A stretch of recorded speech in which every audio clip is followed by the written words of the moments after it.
I want to bring in my fantastic panel as we wait for the president to speak. Andrea Mitchell, NBC's chief foreign affairs correspondent, Jamie Rubin, former spokesman, and Bobby Ghosh is Time Magazine's editor-at-large. Good to see all of you. Thanks.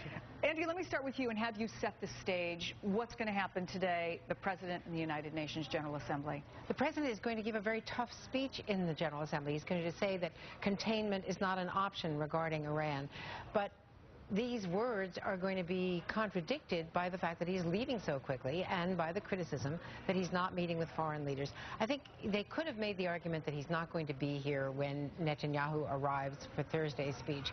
But to say that he's not going to meet with President Morsi, who has been giving some very interesting interviews and is really at an inflection point, to say that he cannot meet with any of the others and is leaving that to the Secretary of State.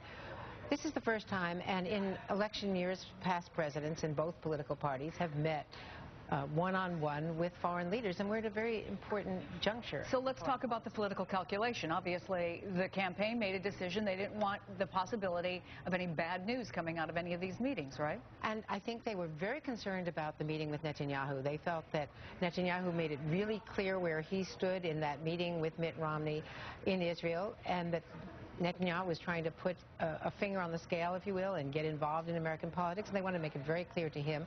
Obviously, meeting with the Egyptian president of the Muslim Brotherhood is fraught with political significance. There are a lot of other difficulties, but that's sort of one of the things you have to do when you're the president of the United States, and I think he really did make it worse by sitting down with The View. I love The View. I love the show. They're all, friends. I'm a big fan.